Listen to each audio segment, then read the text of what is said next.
দেশ নয়, সারা পৃথিবীর জন্য সবচেয়ে ভয়াবহ এবং রক্তক্ষয়ী একটি গণ অভ্যুত্থান।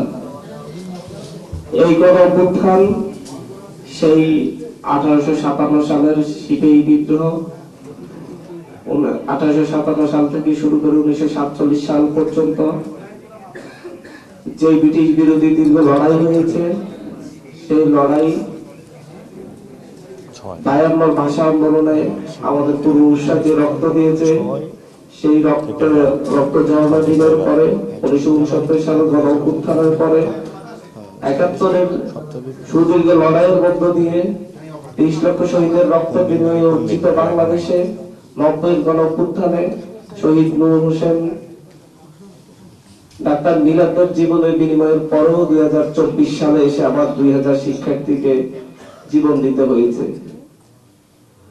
এদেশের মানুষকে বারবার জীবন দিতে হচ্ছে। 71-এর জীবন দেওয়ার স্বীকৃতি আছে, কিন্তু হচ্ছে 90-এর সেই গণ অভ্যুত্থানের স্বীকৃতি প্রক্লেমেশন আমাদের নেই, যার কারণে পরবর্তীতে এই 90-এর যেই আকাঙ্ক্ষা ছিল, মানুষ ডাক্তার মিলাদ নূর হোসেন যে আকাঙ্ক্ষা নিয়ে জীবন বিলিয়ে দিয়েছিল, সে আকাঙ্ক্ষা বাস্তবায়িত হয়নি। তারা তাদের পরবর্তী প্রজন্মের জন্য সুন্দর বাংলাদেশ বিনির্মাণের জন্য, তাদের পরবর্তী প্রজন্মকে সুন্দর একটি বাংলাদেশ উপহার দেওয়ার জন্য জীবন বিলিয়ে দিয়েছিল। কিন্তু তাদের পরবর্তী প্রজন্ম আমরা আপনাদের সামনে এখানে উপস্থিত, আমরা সেই সুন্দর নিরাপদ বাংলাদেশ পাইনি। কারণ সেই 71 যে আকাঙ্ক্ষার কারণে আমাদের পূর্বপুরুষরা জীবন দিয়েছিল, সে আকাঙ্ক্ষা বাস্তবায়িত হয়নি। 90 আমাদের পূর্বপুরুষরা যে আকাঙ্ক্ষার জন্য জীবন দিয়েছিল, সে আকাঙ্ক্ষা বাস্তবায়িত হয়নি। এখন 2024 এসেছে। 2024-এ 2 সহস্রাধিক শহীদের রক্তের বিনিময়ে যে গণ অভ্যুত্থান, যে হাজার হাজার আহতদের অঙ্গহানির বিনিময়ে যে গণ অভ্যুত্থান, সেই গণ অভ্যুত্থানের আকাঙ্ক্ষা বাস্তবায়নের জন্য, সেই গণ অভ্যুত্থানকে দীর্ঘজীবী অমর করে রাখার জন্য আমরা বৈষম্যবিরোধী ছাত্র আন্দোলনের পক্ষ থেকে এবং হচ্ছে গণ অভ্যুত্থানের সকল শক্তি গোষ্ঠীর ঐক্যমতে নাগরিকরা যারা অংশগ্রহণ করেছে, তাদের প্রতিনিধি জাতীয় নাগরিক কমিটি সহ আমাদের একটি আকাঙ্ক্ষা আমরা ব্যক্ত করেছি, যে হচ্ছে জুলাই গণ অভ্যুত্থানের আমরা স্বীকৃতি চাই।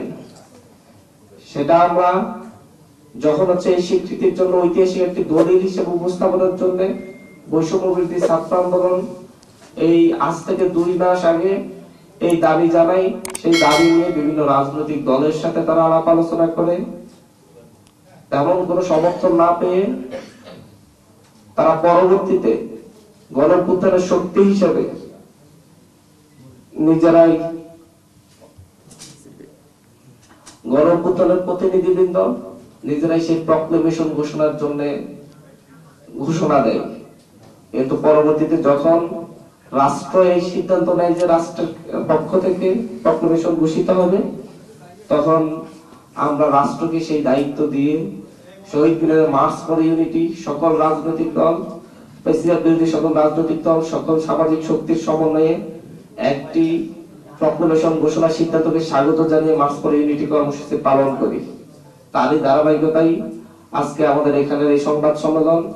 আমরা সেখান থেকে 15 দিনের একটি আলটিমেটাম দিয়ে দেওয়া হয়েছিল, যে 15 দিনের মধ্যে সরকার যেন প্রক্লেমেশনটা ঘোষণা করে। সেই ধারাবাহিকতাই আমরা আজকের এই সংবাদ সম্মেলনে জাতীয় নাগরিক কমিটি এবং বৈষম্যবিরোধী ছাত্র আন্দোলন যৌথ সংবাদ সম্মেলন আয়োজন করেছে।